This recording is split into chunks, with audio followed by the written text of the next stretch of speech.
right. Hey, Glenn, How thanks you for doing, man? joining Destination Never Here, right? Pleasure to be here.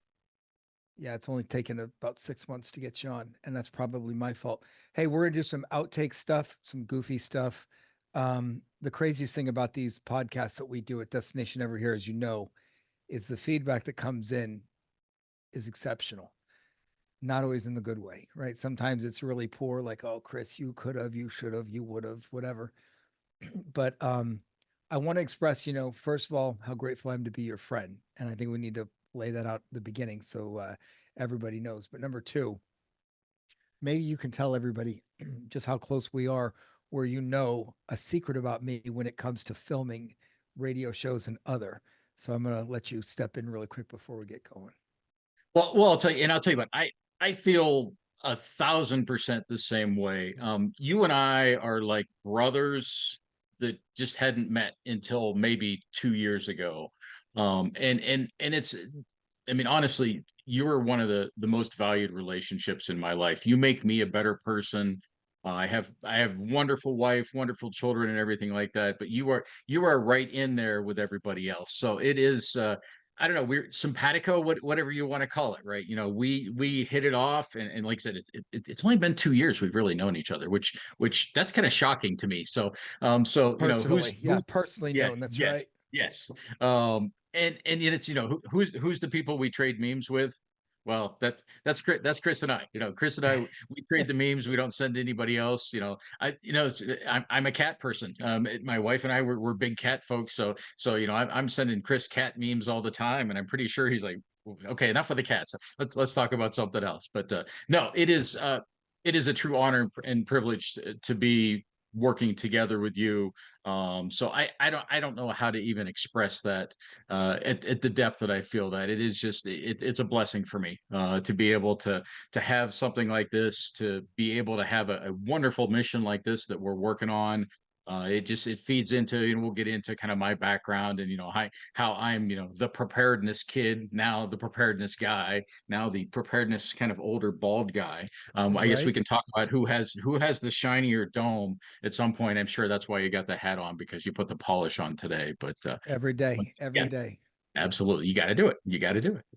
Well, hey, tell everybody, since you told them my cat memes, and so I forward them all to my kiddo, but so Good. keep them coming.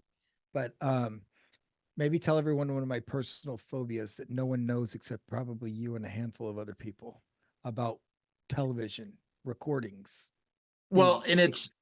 and it's kind of funny. I mean, so we go through experiences. We want to learn from our experiences, right? But there's an interesting, I guess, emotional aspect to that. So Mr. Grollnek here does lots of recordings, whether it's audio, whether it's video. And there's one person in this world who does not watch those recordings at all. And it's that Mr. Grollnek right there. He does not listen, does not video, doesn't critique himself afterwards. He's got plenty of folks that are willing to do that, whether you want that feedback or whether it's constructive or perhaps not so much constructive. But that's one thing. Chris never goes back. So what you see is authentically Chris.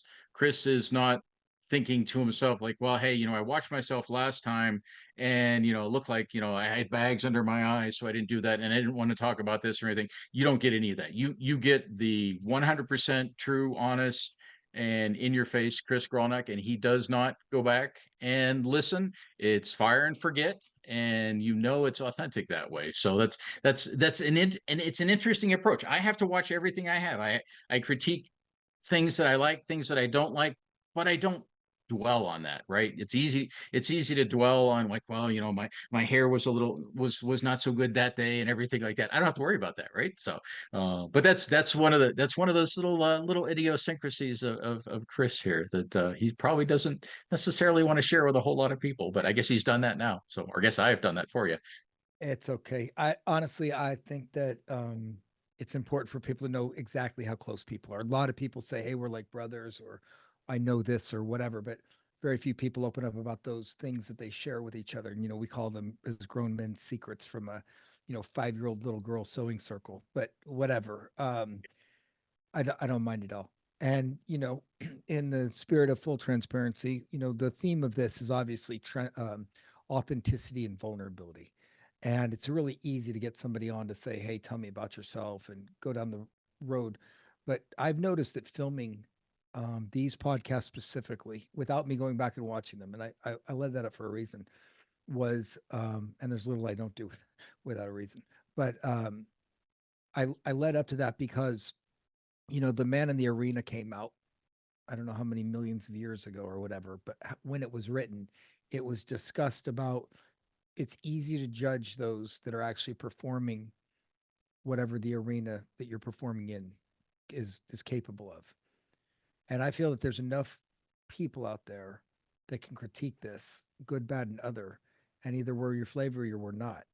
And the reason I started Destination Never Here with Ruben, first of all, Ruben's probably the best executive producer that I've worked with across the board. I have over 1,000 media hits on national television. I have well over 1,000 local television, and I don't know how many podcasts and radio shows I've been on.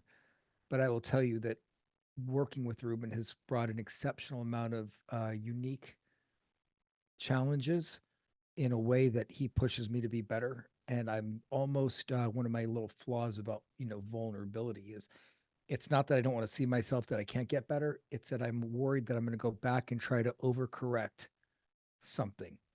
So I say that to our audience. I warmed you up for 5 minutes. I want you to understand what you're about to get is raw, authentic. And if you look up the Webster's Dictionary, the most looked up word in 2023 was authenticity. So I know we're on to something. This can be motivational, it can be depressing, it can be good, bad, and other. And I've never had someone not relate to one of our guests. So I'm super excited to have you, Glenn. Let me tell you, Glenn is the executive director of the Active Shooter Prevention Project, LLC, for our community of experts. We have, I don't know now, 19 companies, 50 Yeah. people, and Glenn is responsible for all of them. And I couldn't do this without him. I had this goofy idea one day to start the Active Shooter Prevention Project, and it grew into this thing and well too fast. But now we have a national standard, and I thought it would be important that we had Greg Schaefer on before. We've had Greg Vecchi on. We've had Pete Ferselli on. We, we've had people from Amazon, NASA, everybody. I want Glenn on, and I asked him to come on. A little bit reluctant at first, but no offense, Glenn, but it is what it is. That he wanted to come on, but the timing had to be right. And finally I called him. I said, hey man, the timing's right. I want you, we need to do this. So here we are.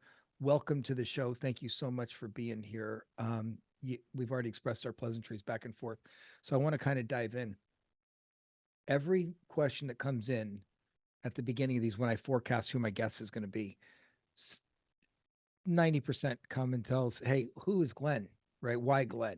Who cares? And me, I say to myself all the time, nobody should care anything about what I say. Look at the mold, look at the end result, not the me, right? It's about the we. So Sure. if we're looking at the we and extracting that and finding out who the you is, where did you come from? Where did you grow up? And tell us a little bit about your 10-year-old and before history and your unique spot about the Boy Scouts. Sure, absolutely, and I will say, in high school, I'll skip forward to that just for a half second. In high school, I had a big, thick, full head of hair. That is not the case anymore. I tell our boys that enjoy your hair while you've got it, but that's right. No, I grew up in northeastern Ohio, outside of Youngstown. Youngstown, a big steel mill city, roughly halfway between Cleveland and Pittsburgh, kind of right on the Pennsylvania border right there. So as you'll see for some of our other events, you either went west to become a Browns fan, or you went east to become a Steelers fan. And you've already seen my Terry Bradshaw jersey. So That's I right. grew up there. My parents. And actually, not really both of them, but my parent. I say that my parents were older, but that's not completely accurate. My dad was older. My dad was 56 when I was born, and my parents actually got married. My dad was 48 and my mom was 24.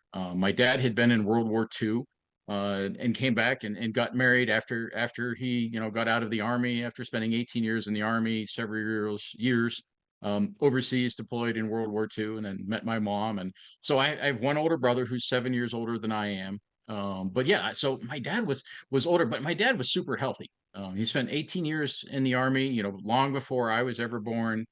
My earliest memories of him is he worked for what was at the time Union National Bank in downtown Youngstown as a comptroller and a security. The security, they didn't. He wasn't a security director, but he had part of his job role was security back then. So as I look through some of our old photo albums and stuff like that. There's all sorts of these articles of bank being robbed, and my dad sitting there counting the money that or trying to determine how much money had been stolen and everything like that. But dad, he after he came back from the war, got his banking degree and did that. So he did that, but he was also a reserve deputy sheriff for the Mahoning County Sheriff's Department. And when I was probably 10 or so, he was actually in charge of the whole Sheriff's Reserve Corps. So some of my earliest memories, and kind of tying this back into law enforcement, were in the driveway, be sitting in the driveway playing as a little kid, and 5 or 6 Harleys would come roaring up the driveway, and it's all of Dad's buds from the sheriff's department. So that was really, I guess that was my initial. I've been around cops my entire life, and you'll see kind of how that kind of came full circles as we go through that. So I grew up, I guess you would say I was a latchkey kid. At first grade, I'd walk 25 minutes through a wooded area called the Path, which nobody does anything like that. But I had 20 minutes to and fro from school every day. My mom at that point, when I started going to grade school, she went back to school and ended up getting her master's degree and became a school teacher. So she taught language arts for 33 years, sixth grade language arts. Occasionally, I try to learn from my parents, right? So I try to work hard on maintaining the English language and doing good with that. And as Chris well know, I will oftentimes say, well, what about this? What about that? So I try to make my mom proud for her language arts skills over the years. Sometimes I do pretty well, and sometimes I don't so much. But Well, so that this is was let me interrupt you right there for just a minute. For those of you who don't know, all right, you do know that I am an eighth grade dropout and I don't have the tools to spell my name correctly, so I've memorized everything that I spell. Glenn is the best editor I've ever had because he doesn't care if he hurts my feelings, which by the way, I don't have any. I have one and he heard it a long time ago. But just I mean, for the record, Glenn, I'm not too high on myself, but since you are one of my best friends, I taught Glenn a lesson in the English language the other day, and I want that damn on the record today. The end. Okay, I feel better. and I would say there's probably 4 little very tiny idiosyncratic areas of the English language that I don't master. And Chris managed to point out 3 of them all in that same conversation. So props to you, my brother. So It's the only thing I remember. That's it. Nothing else. I can't spell my name, but I can tell you all about why you use the word myriad. there you go. There you go. So Sorry, I'm sorry, man. Go ahead. That's Sorry. that's quite all right. But yeah, so I grew up, my dad was working, essentially downtown, in a business office. My mom was off finishing her bachelor's and her master's degrees and then teaching. So but I was in the back of my mind, I love cops, I love firefighters, I love the military. I was always interested in that. And as I even think back to this, my best friend in first grade was a kid by the name of Sam Goodwin. I haven't talked to Sam Goodwin in decades, but his dad was an FBI agent. So in the fourth grade, Glenn's best friend at the fourth grade leaves because his dad's an FBI agent, and they of course relocate all over the country. So I think if that was probably my actually very first experience with the FBI. But I was super comfortable with that because my dad was older. I became very comfortable in talking to adults as a young preteen and teenager. It was very common for me just to talk to people. The police chief, I was super nice. Very small department where my dad worked when I was in high school. He still worked for the Reserve Corps, for the sheriff's department, and actually, if you can see back here, you can see all these badges down here below the FBI. Those are all my dad's badges for the different agencies he worked for the years. So it was my dad was the cop's cop. He was, had the stub nose 38 in the glove box of the car. Everybody knew where it would. Had the little gumball light they would put on the car. The magnetic sheriff stickers. So he had to put that on there. And he was all about that. And he was of the era too, where he went through the depression. My dad was born in 1908, for example. So I always like to say his first car was a Model T. Now, unfortunately, his last car was a Chevy Citation. In the 1980s. I'd much rather go with a Model T, but that's a whole different discussion. But my dad was, he went through all that. So dad never threw anything away. We had, liver and onions, probably what I think that was every Thursday. You had tuna casserole another day that, so my dad was older. So my dad had actually taught my mom to cook. So there were a few things that my mom specialized in. She has this awesome recipe, or had this awesome recipe for barbecued spare ribs and stuff like that. But all the other stuff was my dad cooking, and so I learned a lot from, I guess, the interaction between a husband and wife and in a family like that. And my dad was super full of energy, super fit throughout his life. He was a cop, active duty cop until he was 75. And actually, Wow. the moment where he decided and he didn't want to, but he decided that he was going to hang up his badge was when one of his partners, when my dad was off duty, got into a fight with somebody who was high on PCP. And he's like, I would have not survived that fight. And he's like, okay, so it's time for me to hang my hat. And my dad was the guy. He would get in trouble, like very rarely, but occasionally he got in trouble. The one I distinctly remember got in trouble with the chief of police. They had two cruisers, the Ford LTDs. Of the very early 80s, maybe late 70s. They occasionally had an issue with when you threw it into park, it wouldn't fully engage in park. So that happened to my dad on a traffic stop one day. The end result of that is my dad had the driver's door bent all the way back along the front quarter panel when he called the chief. Thankfully, he didn't have cell phones back then, but he had to explain to the chief how, yeah, the car started rolling on him and the door was open. So he just pushed it and broke it and pushed it all the way. So it was now parallel to the side of the car. So the chief wasn't very happy about that. But yeah, that was my dad. He was the definition of, and I mean, you were a drill instructor, so my dad, and they wore campaign hats in that department. My dad was the one guy whose hat would be perfectly straight, and there's even a picture actually here. I'll pull this off of here. So yeah, so this is Dad, the perfectly straight. Yeah. This is actually his hat, and actually this is the Crown Vic that he bent the door with. His hat's actually kind of tilted back in that, but you'll see there's a group photo of the entire department, and I'm going to try and hang this back up while I'm on here, and that's not even going to work. So there's a So group photo of there, and his hat is perfectly straight, but he was all about that bearing, that presence, and that bearing, and I love that as a kid, right? so you end up in the Air Force, and we'll, without jumping too far ahead, but how did you get into the Boy Scouts? Like what drove you there? Did you, and before I ask that, did you know that the Boy Scouts would drive you to the Air Force onto the FBI, or did you know that your end result was the FBI through the Air Force, or did you think the Air Force is where it's at and everything happened around that? I mean, what's that sequence like? Because I knew the end result, but how did you get Yeah, there? Just, like yeah, in and it's 30-second clips. sure. Yeah. Now, can I do anything in a 30-second clip? That's always my challenge. No, no. Yeah. So keep me on task and on time for doing that. But I always had a direction. I always, as a kid, and I can't point to a single event where I think back to my history of it, but I always knew I was going into the military. I didn't have necessarily a branch in mind.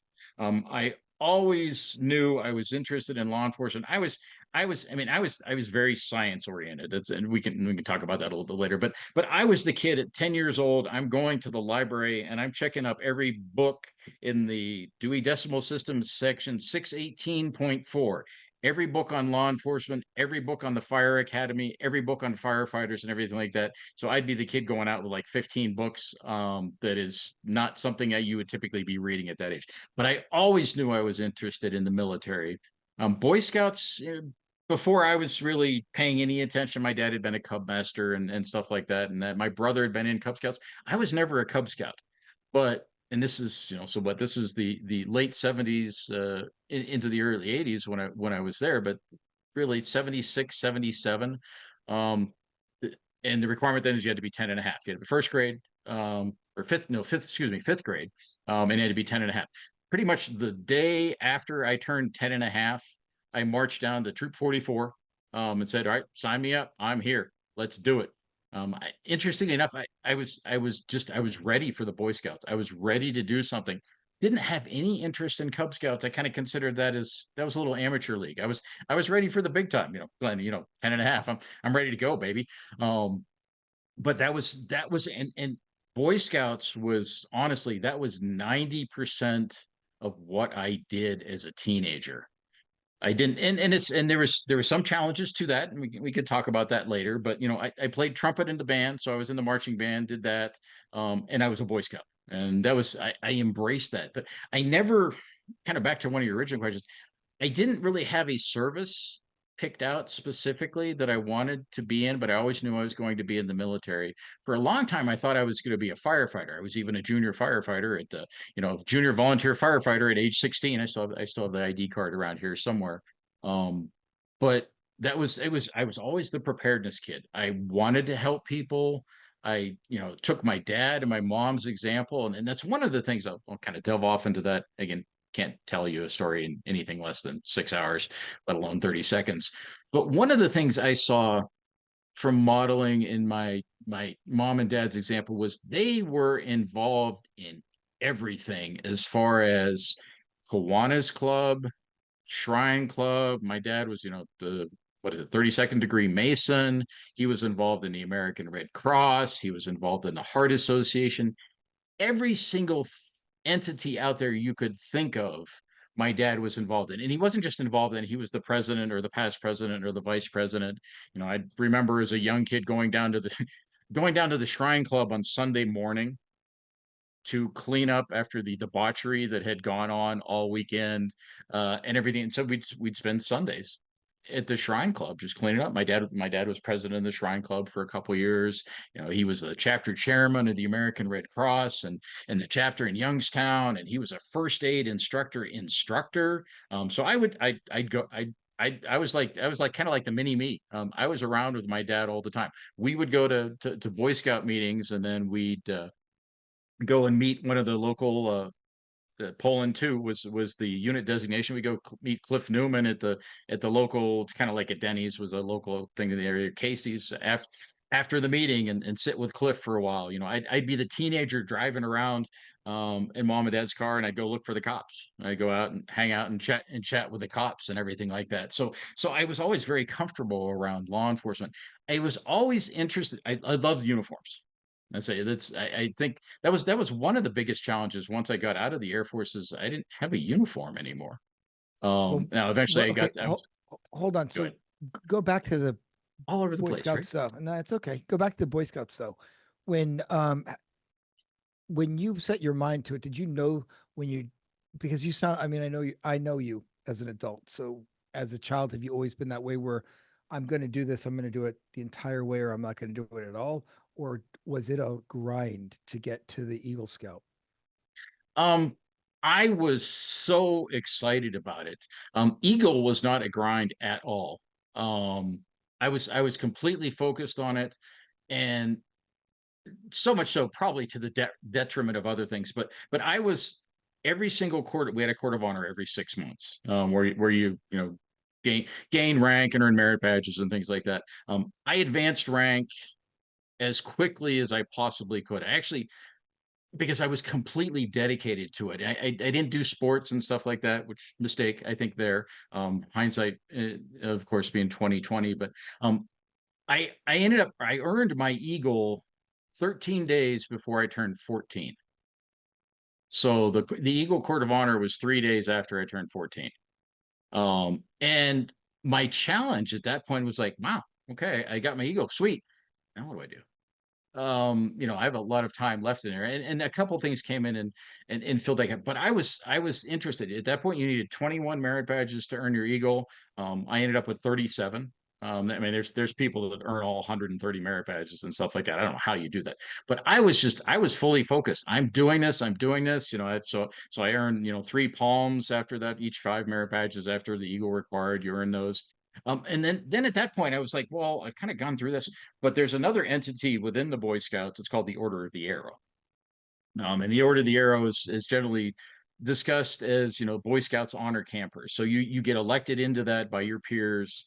And so that fell at a perfect opportunity for me. I got my Eagle in 1980. Got into the Order of the Arrow, and there's three. You're the Ordeal member, the Brotherhood member, and the Vigil Honor member, which is again you're later voted into that. So that was me. So that filled my mid-teen years. Growing up in Ohio, I was interested in the outdoors and stuff like that. So in 1982, through the Boy Scouts, I had the opportunity to go to Philmont Scout Ranch in New Mexico.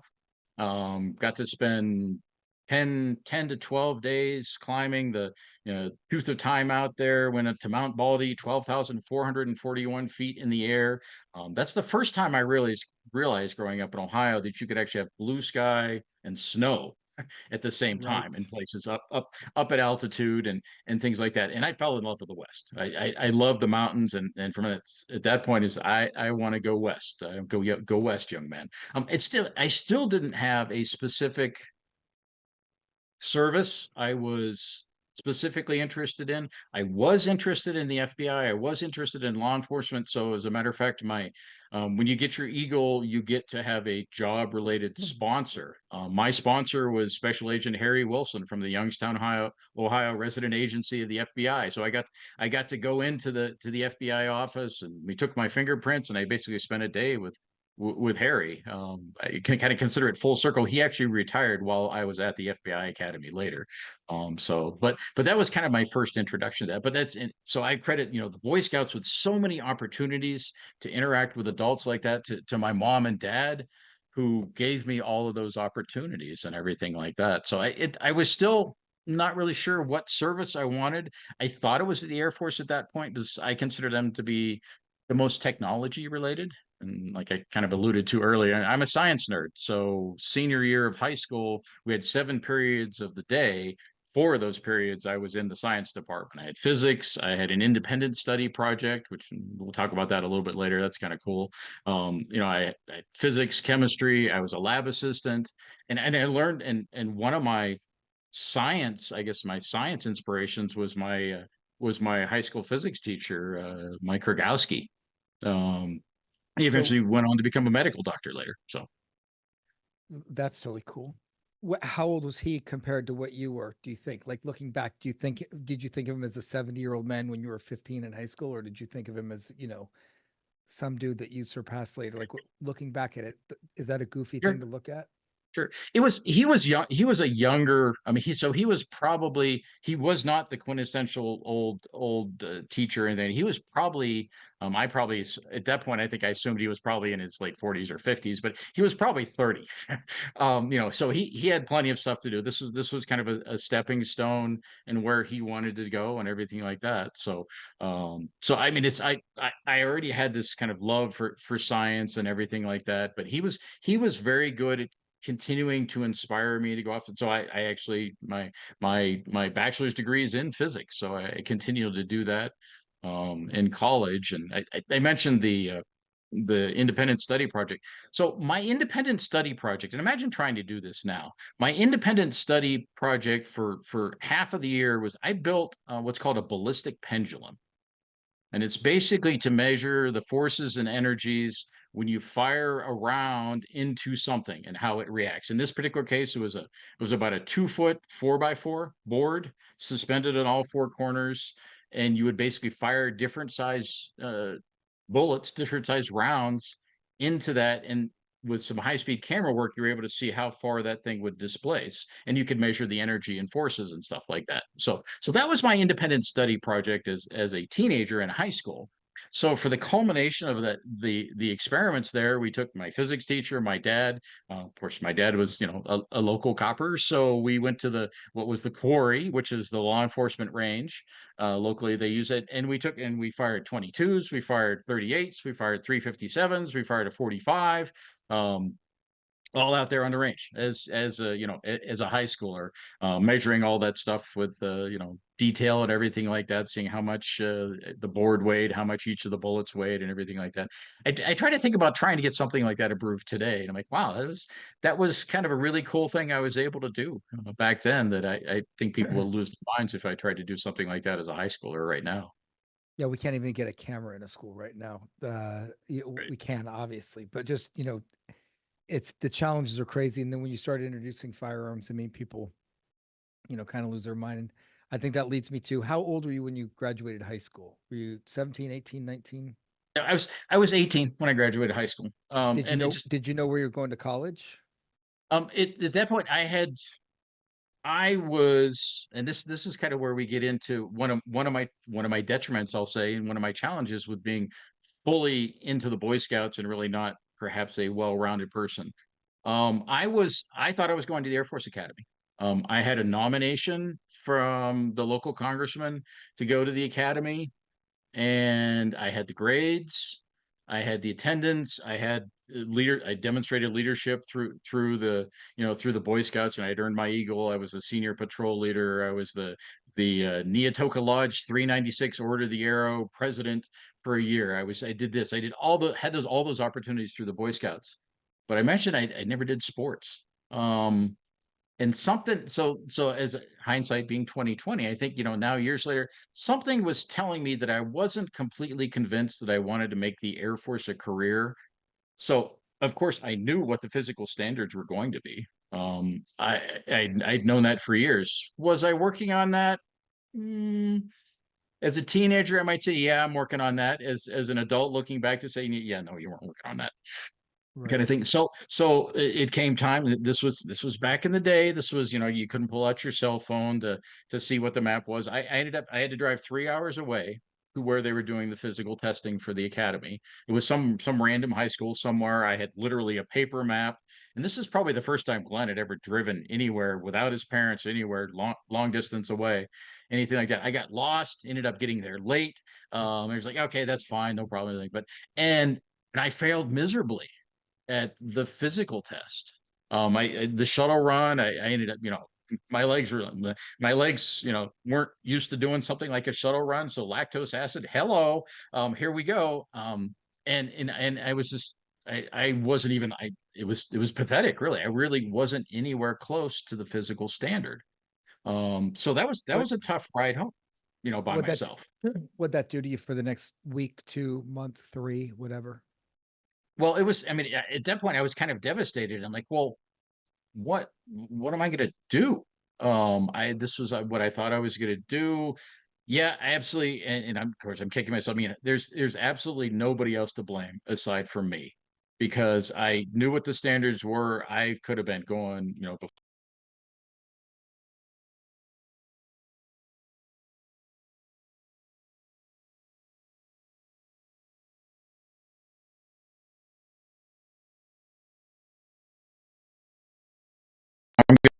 to go to college in Ohio, here, just to, so we're not paying out of state tuition and everything like that. So I looked around Ohio.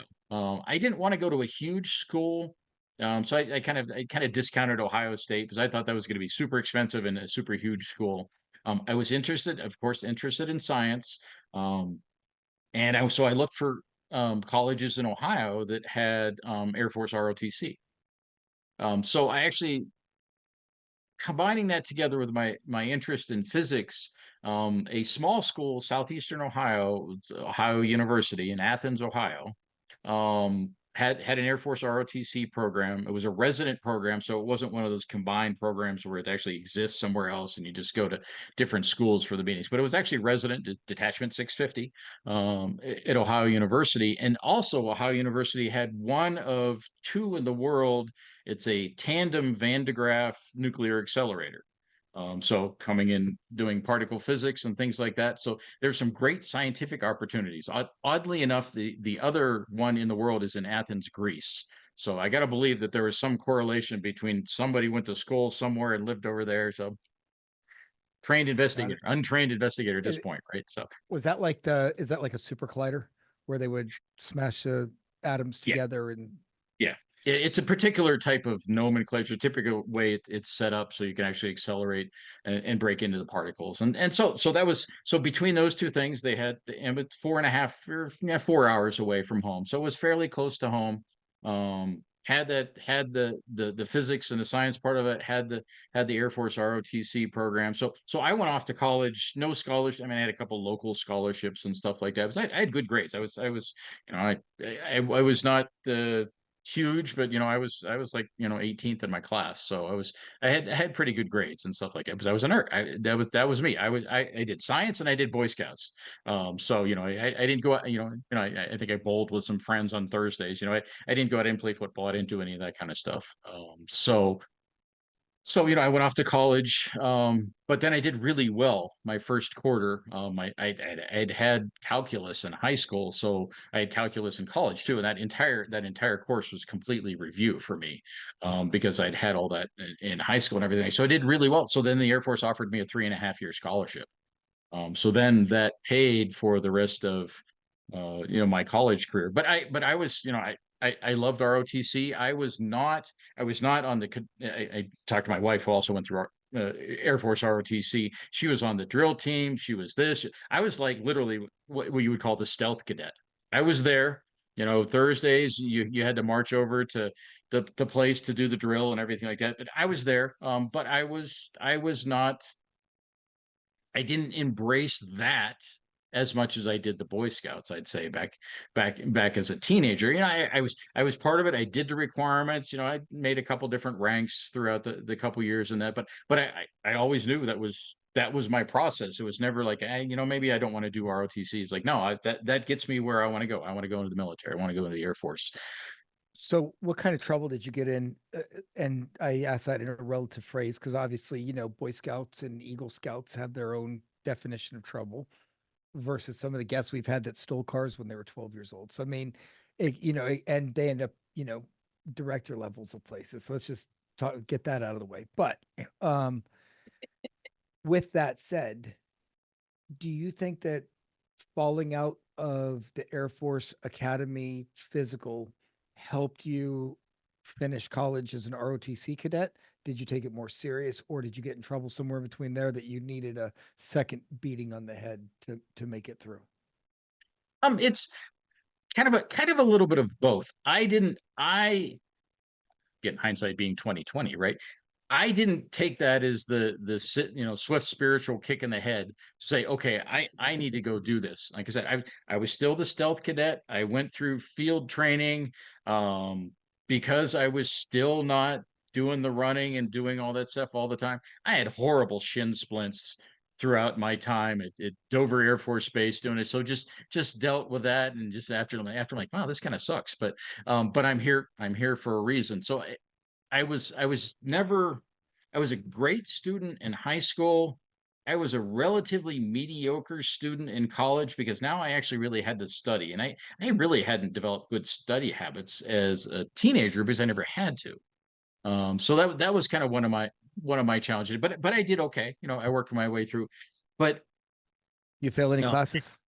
I actually the most notably Fourier analysis, which was my spring quarter of my senior year when I was to graduate. I failed that class, could not pass, was taught. So I give myself a little bit of excuses. It was taught by the chairman of the department who was pissed that he had to teach one class every year. And I got zero assistance, help, um, tolerance, anything, and I didn't do the work. So I actually didn't graduate on time. They only offered that course one time a year, so it was the next spring quarter. I took that course. It was actually taught by a TA. I got an A without even thinking about it, and then went off into the Air Force. So I kind of delayed. So I had to, I had to kind of do some. And I worked at J.C. Penney's. I did that when I was off school and everything like that. So that was kind of a painful lesson there as well. So we had a couple of painful lessons in Glenn's life, of course. But the thing that kind of surrounds that, and I would say perhaps a little bit behind my not passing that class, is I didn't embrace being a student necessarily at college, even though with hard classes I was doing okay. I didn't necessarily embrace ROTC. But what did I do? Starting my beginning my sophomore year, I worked for the Department of Residence Life as a student security aide. And oh, by the way, you got to work really closely with the Ohio University Police Department. So we had three residential areas. So I was a security aide for a quarter. Then I became the senior security aide for the next 3.5 years when I was at school. So it got to the point where I loved what we did. We'd work 10 at night to 4 in the morning, going around the residence areas and stuff like that, making sure people were safe, making sure that people were getting home safe from stumbling down the big hill by us to the bars and everything like that. But I got to be really good friends with the PD guys. So what I would do my senior year, I'd work 4 days a week, 10 at night to 4 in the morning. Um, I'm pretty sure statute of limitations are gone now, so we're good here. You're okay. And You're then I okay. would and then I would go and meet up with Don Combs, Sergeant Combs, and I'd hop in the cruiser with him until he got off his shift at 7 in the morning. And we'd go. I'd be like the junior ride along. It was so much so that I even eventually got I became unit 12 and a half. He was unit 12. I was Right. unit 12 and a half. And so that was what I did. And so when you're working Thursday night until 4 in the morning. You hop in a cruiser until 7 in the morning, and then inevitably, always had an 8 o'clock class. I was never the 9 o'clock, 10 o'clock, 11 o'clock. How do you do that? So yeah, I do that. I go home and at that point I drink tea. I hadn't discovered the miracle of coffee yet, if you can believe it.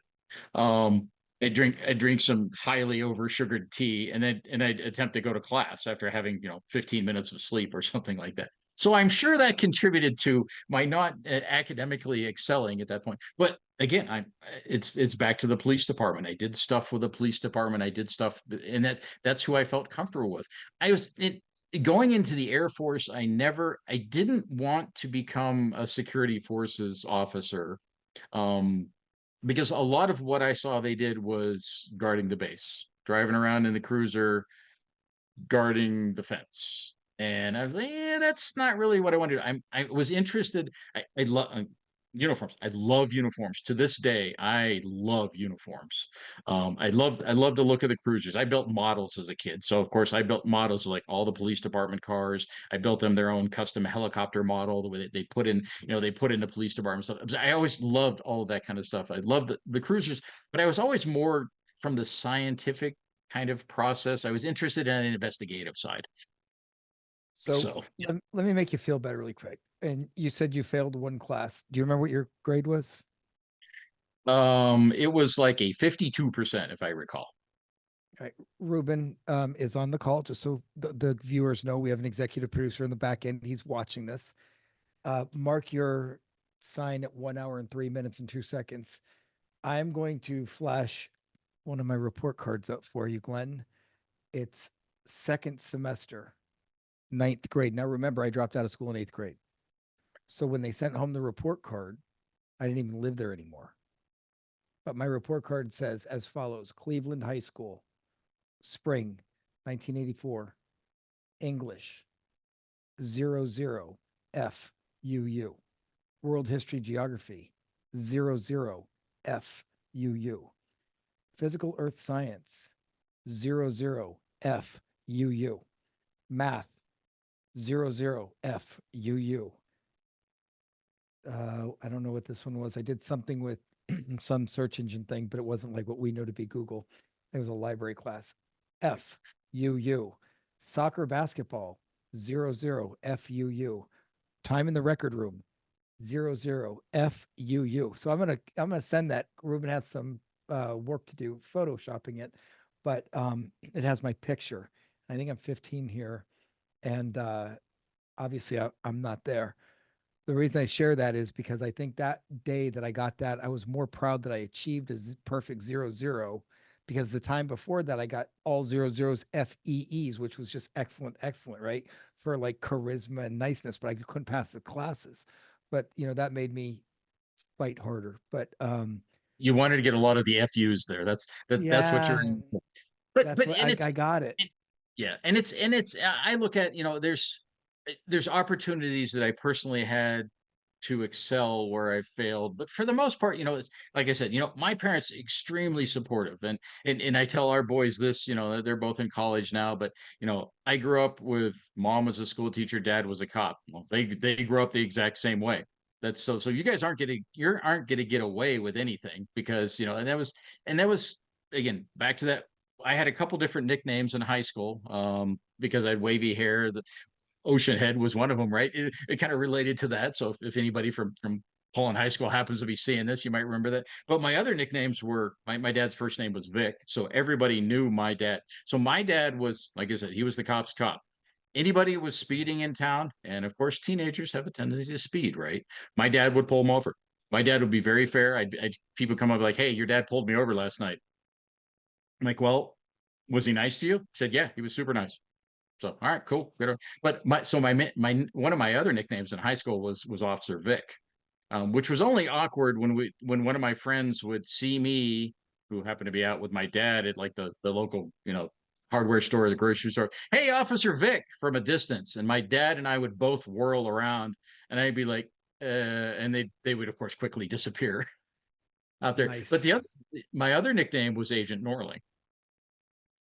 Like, okay, somebody's trying to tell me something, even back then. So that was, I was the preparedness guy. Like I said, I was all about helping people, being prepared, doing this, all these type of things. I went to my first, through the Boy Scouts. I spent a day when I was 14 at the local volunteer fire station where they brought in 3 wrecked cars. The Red Cross donated a bunch of the old nasty 70s rubber moulage kind of stuff. We rolled the cruisers in. And basically, we as a troop of Boy Scouts were supposed to be walking down the street, and this car accident happens right in front of us, and we're treating these people. That was my first field training exercise, back when I was 14. So when you get into the Air Force, how did you get in? Did you walk right in? You became an instant second lieutenant waiting to be augmented. What happened with that after college? Yeah, so I went, graduated when I finally did graduate, right? So had my commission, so was commissioned in June, went on active duty in November. My first duty assignment was Wright-Patterson Air Force Base in Dayton, Ohio. So about 4 hours away from home, so still pretty close. And I was assigned as an acquisition officer. I had put in the you much like the FBI, much like other careers, you can say, okay, here's the top 3 things I'd like to do. Here's the top 3 locations I'd like to do. And the story in the Bureau is that they take that, they throw that away, and then they decide where they're going to send you. So I had said that I either wanted to be an Air Force physicist, an acquisition officer, or an OSI, Office of Special Investigations officer. Well, they weren't hiring officers for OSI at the time. And I didn't really want to go anywhere where they actually had Air Force physicists. And probably because my grade point average wasn't that super, super solid at that point, they assigned me as an acquisition officer. So I got my commission. 4 months later, I ended up on active duty at Wright-Patterson Air Force Base, and I was assigned to what's called a system program officer, a SPO, which essentially was in charge of purchasing and laying out the logistics path for a weapon system. And so I lucked out. I ended up working on a system. It's called Lantern. Of course, that's an acronym because virtually everything in the government is. And basically, Lantern is a system that allows the F-15E, the Strike Eagle, and F-16 C and D models to fly at night, fly through weather, fly through smoke, and do laser designation and targeting. So essentially, it's 2 large cigar-shaped pods that hang off the bottom of the airplane. And so this was, this was being built by Martin Marietta at that point, which it later became part of Lockheed Martin.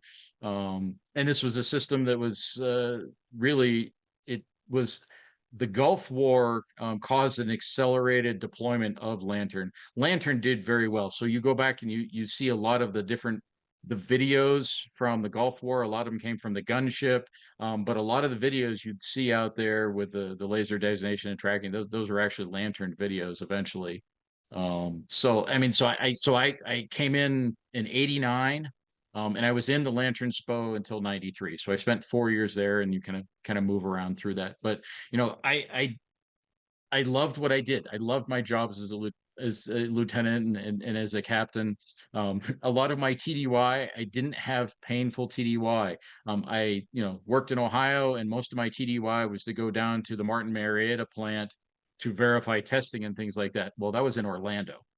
So Glenn was always fairly routine to volunteer to go to Orlando in the winter from Ohio. Okay, I'm single, whatever. I'll go stay the 3 weeks there. That's not a bad gig. And I was even going to a base, right? I was going to a plant, so I would stay at like the Holiday Inn that was down the street. I'd have a rental car. Um, it was only later that I spent some time. I've spent just a minor amount of time on some Marine Corps posts. Um, a little different facilities there. Spent some time at El Toro. Got to visit that. So it wasn't where we were at the officers club having our omelets and whatnot in the Air Right. Force. That was a little different experience. But I never we our system was deployed in wartime. But I would go around to the bases here in the United States. So that's one of the things. In hindsight, being 2020 again, I guess. I feel I spent 10 years total in the Air Force, but there's a part of me that feels guilty because I never deployed to a combat zone. I was never in harm's way. I spent 2 weeks in Germany. They put us up at a bed and breakfast, a guest house outside of Hahn Air Base. When we delivered some equipment there, I flew over in a 141. That was as close as I came to a deployment, if you will. But stayed in a bed and breakfast for 2 weeks, drove a little golf around Germany for 2 weeks while we put the equipment together and everything like that. But there's a part of me that always feels guilty that I was never in harmony because I know people that are no longer with us who have sacrificed everything for us. And it's so that's one of the things I'm always people such as yourself, other folks that I've known that have been in harm's way is, I got through an event when I was, had been in the Bureau for quite a long time. I got to meet and spend a little bit of time with Marcus Luttrell, and I was like, what do I say? Thank you? That's not it.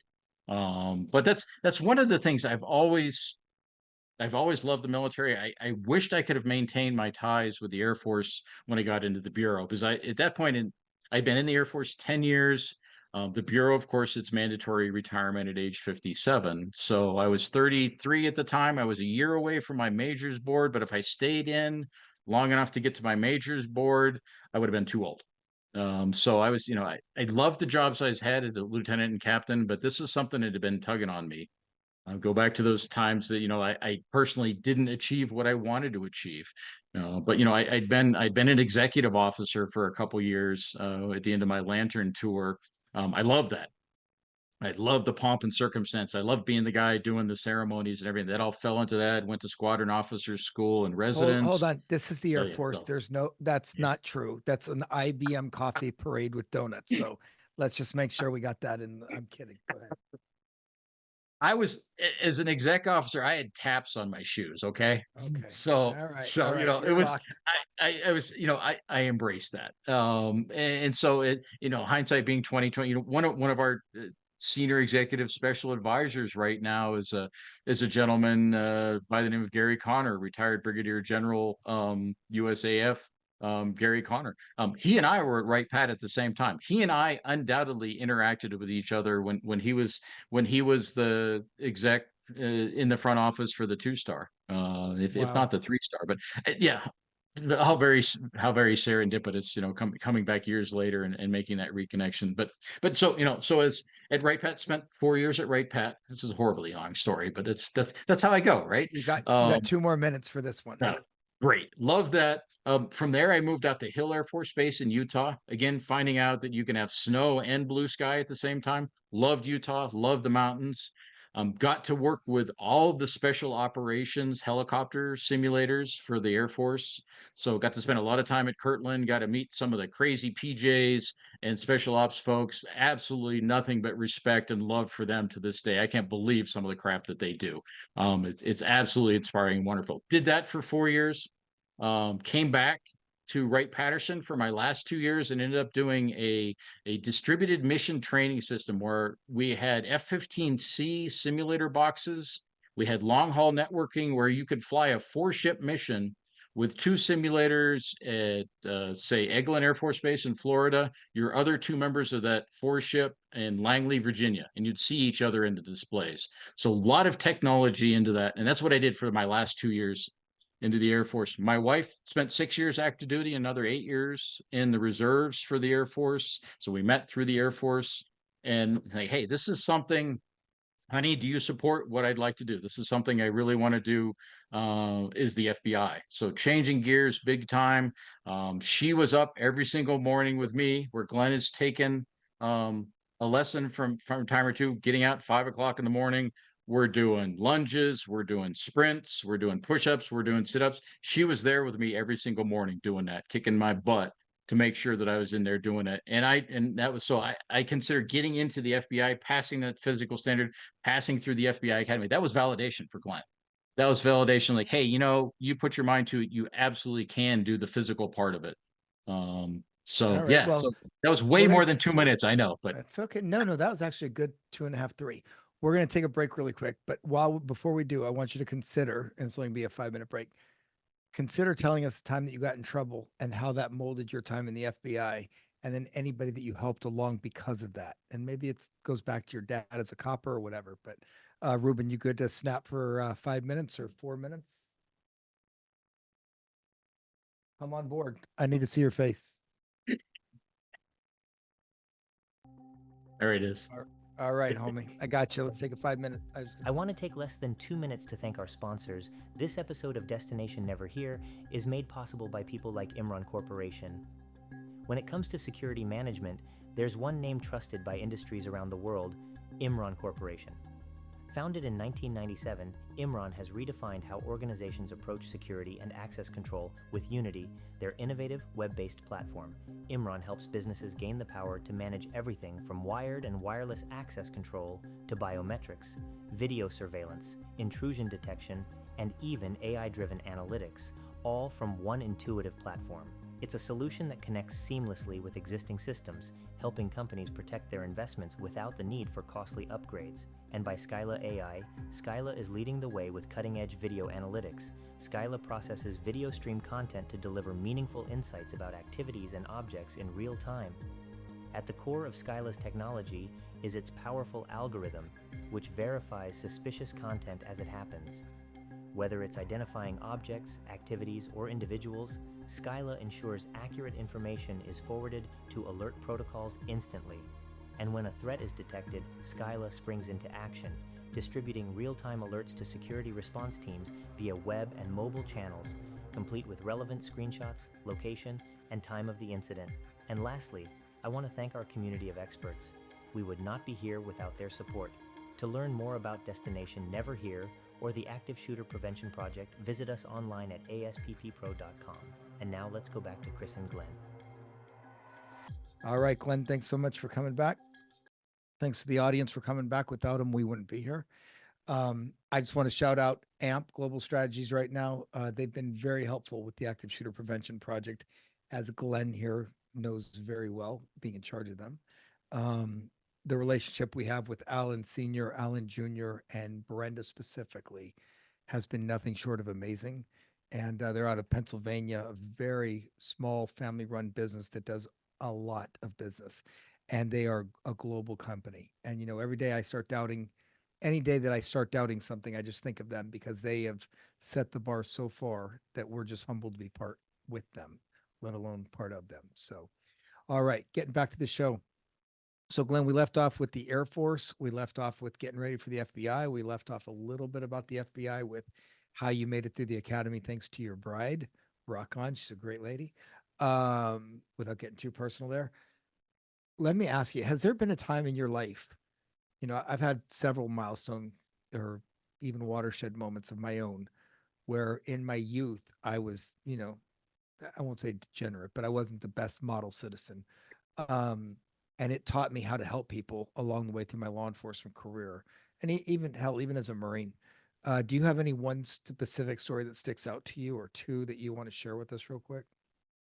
Well, and I have to say that it will pale in comparison, but it was I think of one specifically was very much a watershed moment in my life, and this is how a nerd gets in trouble, I guess you could call it, is when I was about 7 or 8, went to a hardware store with my dad, and I really wanted this little dinky screwdriver. So dad was off talking to his buddy who was the owner of the hardware store. And, so Glenn just managed to, oh, look, I'll just put that in my pocket. And pretty much the second, I mean, this is probably at this point, this is probably like a 5-cent screwdriver at this point. This is like in the 70s, right? Sure. Probably about the second we got in the car, my dad knew something was wrong because I was probably sweaty and just, I couldn't talk to him and we didn't even get out of the parking lot. And he's like, well, what'd you do? You did something. What'd you do? And dad was very, he was strict, he was stern, but he was fair. He treat everybody with love and respect. He would, dad, is one of those dads that didn't yell, but when dad talked quietly, you're like, oh crap, I've done it now. Kind of thing. But and so like, son of a screwdriver. So just vomititis, just barfed it out right then. So what's he do? What you can just kind of see where this is going, right? We march right back into the store, and this is like one of his best buddies. You're gonna go return that to him, and you're gonna tell him you're sorry. And you're gonna tell him why you took it. And so he sat there where I was like, oh, I'm like, you're about that tall right now, but ended up doing that. And went home. He never brought it up again. Never said anything because I was all about the mental screws to my mind, like, oh my gosh, my life's over. And okay, again, this is a nerd getting in trouble, right? No, But no, that yeah. was that how my dad reacted to that. I took away a lot of, okay, I did it. I need to fess up. How Um, did you ever have a case in the FBI or time during the Air Force that you caught somebody doing something exceptionally stupid, kind of like what you just did? I mean, because that's what it there's is at the end of the day. It wasn't on yeah, purpose. It was more like a very poor decision. And I'm not making an excuse because thievery, but I mean, I stole a bag of, I think, Razzles out of the five and dime store, and my mom beat my ass. So I get it, but and I had to return it, and that was a very long car ride that took exactly 3 seconds to get to the end of our street. of But course, right. did you ever have any way to pay that back to where you took your lumps and then passed them on so somebody else didn't? Well, and I had eh, several different opportunities and stuff, but really the ones that stick with me, where I felt I was actually truly, because of my experience, able to give back is when the boys were in Boy Scouts. So this was lots of years later. I spent 5 years as a scoutmaster. And of course, I'm back in the whole preparedness, everything and like that. And I enjoyed working really probably more so with the younger Boy Scouts that had just come over from Cub Scouts into Boy Scouts, and really trying to build those type of personal responsibility. Here's, hey, science is cool. Here's cool stuff that you can do with preparedness. We did all sorts of, we did stop the bleed classes for them. We did, every partnering opportunity we could with the cops and the firefighters, public safety, hospital, everything like that. So I felt like, I saw these little things, and you would see kids would do kind of the same goofy stuff on camping trips or whatever, just interacting like, okay, so let's kind of talk through that. So those were the moments that I felt like I truly was able to take that experience and try and deal with the boys with empathy, and in a constructive way, so they would come out of that in a positive learning type of thing, rather than, we'd be off at scout camp there for a week or so, and you'd have guys that are going off trying to raid other people's tents and stealing all their snacks and stuff like that, and we'd be able to talk through that. Those are the ones that come back to me, is where I truly felt I was effective at kind of giving back for my goofy experiences like that, long, geez, years before. But I'll say that experience of stealing the screwdriver, we talked about that in my bureau entry polygraph, because the one question is, what do you have something that you've done wrong? I said, okay, I realize in the grand scheme of things this is small, but this is the first thing that leapt immediately to my mind. This, at that point, that's 20 years later. So we actually talked about that in my bureau polygraph, which was kind of funny. And there you are, sitting there all wired up, ready to give your polygrapher the run for his money. And you're like, you can't break me. And they say, what's the worst thing you ever done? I stole a screwdriver. I mean, I told you my personal story with Yeah. getting interviewed several times by an agency specifically, and and I've told the story on this podcast before where I'm hooked up, and they say, oh, I don't even remember what it was. It was like seldom, moderately, or frequently. And do you ever smoke weed? I can tell you that when I was 17, I was married for 3 whole weeks, right, to the wrong woman. But because I thought I had married all her friends, I didn't realize there was a Right. statue of, hey, this is my one woman, right? So, anyways, but that's okay. She dated mine too. No harm, no foul. That's way personal. She smoked weed though, and I'm like, I'll try that. She passes this thing over, and I took a hit, and I thought I was gonna die. And she's like, take a second one. Oh my god, I'm gonna die. So like a year later, I don't know where I was, but it was very recent, right before the Marine Corps, and I took another hit of a joint, and then a second one. I mean, so you're at 4 hits. Well, seldom is 0 to 2, moderate is 3 to 6, Yeah. and frequent is 7 and above. So they asked me the question, and I'm like, uh, and I fail immediately. You want to think Yeah. about that? Yeah, yeah, I do want to think about it. You want to, do it again? Same thing. And the guy shuts the thing off. He goes, look, just tell me whatever it is. We can get past it. I'm like, well, I don't know if I'm seldom or frequent, but maybe I'm a dope user. It was one of the funniest things. But yeah, I got this guy beat. I got him cold, and then 10 seconds later, you're sweating out of every pore, going, "What happened?" Yeah. So that's Well, pretty cool. I'll tell you what. Well, so that brings to mind, kind of we talk about watershed moments and things like that. That was related to pot. That was absolutely a watershed moment in my life, and in my story is quite a bit opposite of that. My older brother, he did pot in high school. He was he's 7 years older than I am. You can't Um, say did. You can't say did pot. It shows your I know. age. I'm just gonna throw I you out know. there. See, Go ahead. sorry. Yeah. So he was a pothead in high school. How's that? Is that any Got it. better? Got it. Um, Yeah. The but weed. distinctly one weekend, when he was high, he put my head through a wall, because he was fighting with a family. He didn't want to go to jail. And thankfully, my head ended up between the studs. But my head was in the wall. So maybe there's something that happened to Glenn at that point. And that was like pot in my mind. Pot was evil. So I hate the smell. It's there when we first moved here. There's where pot grows everywhere out here in the county. So my boys would be like, "What's the skunk smell?"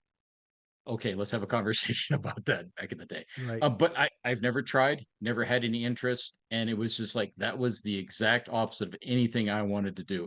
And that was a huge that was so obviously that we had a strained relationship ever since then, and that's true still to this day. But that drove a lot of my I detest drugs.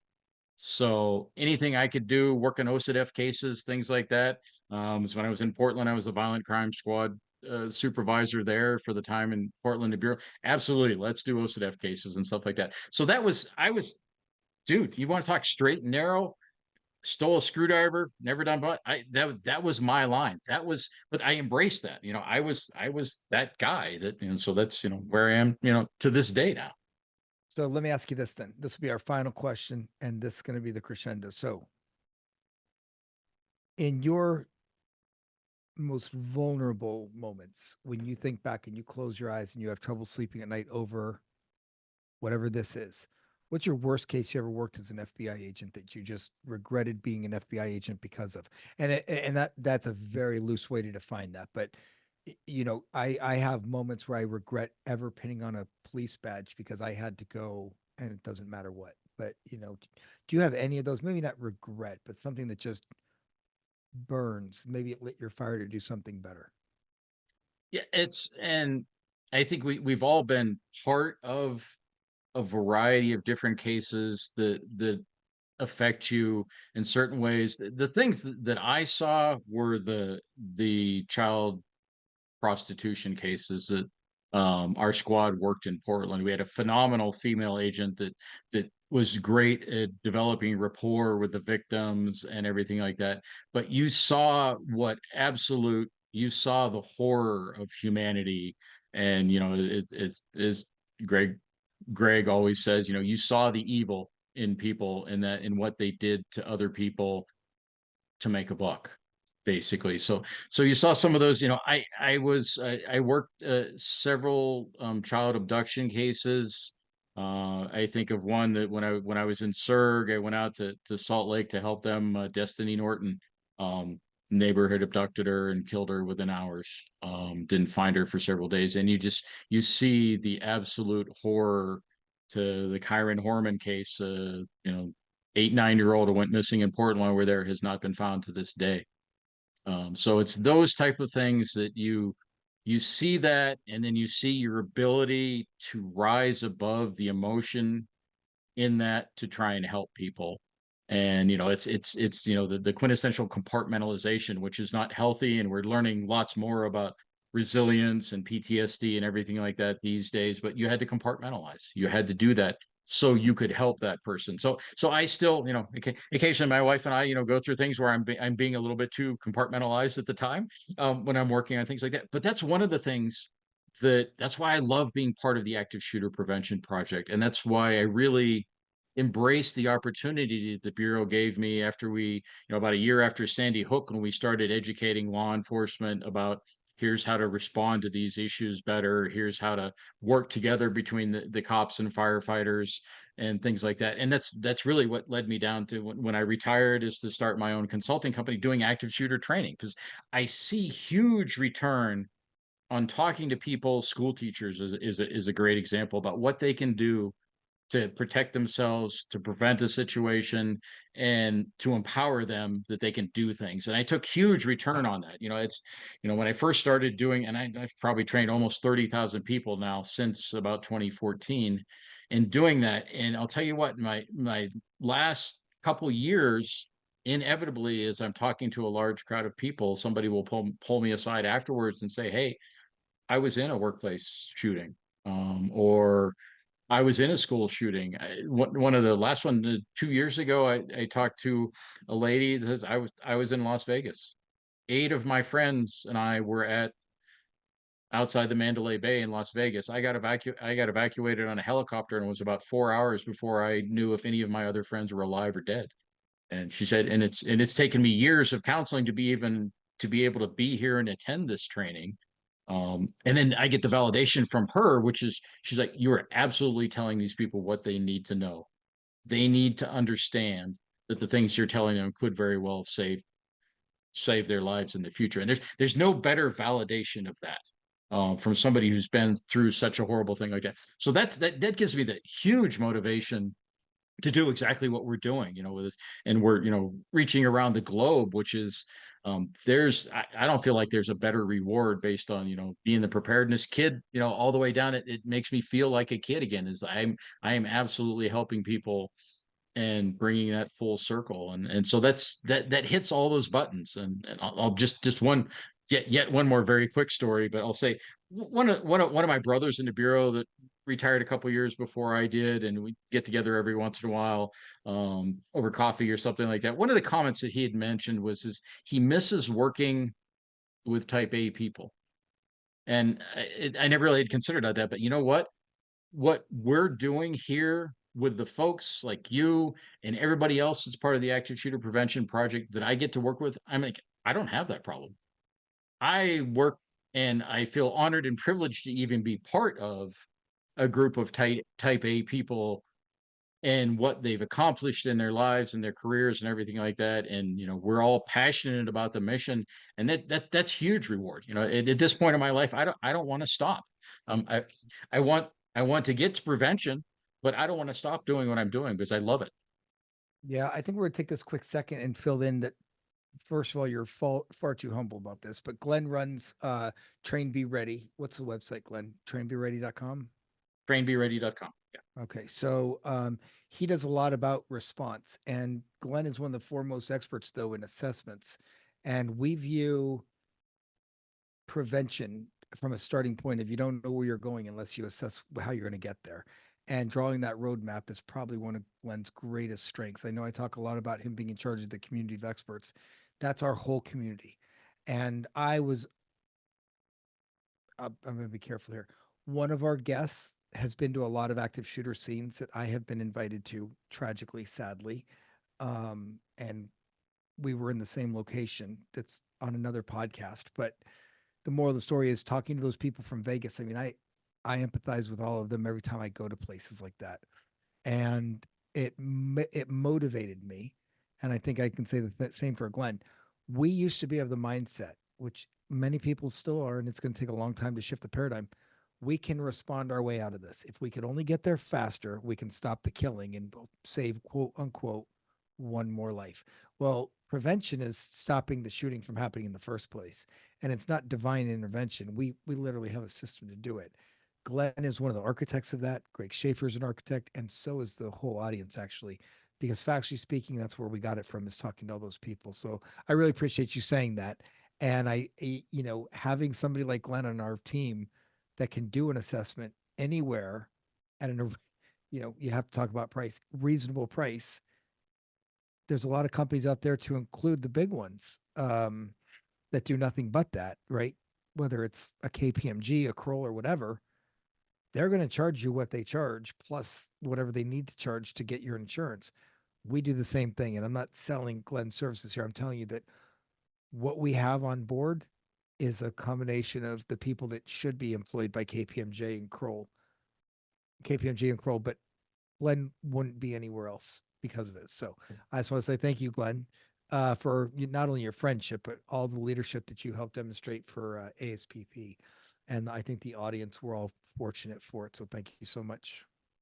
Thank you. It's an honor to work with you, my brother. You know that. Yeah.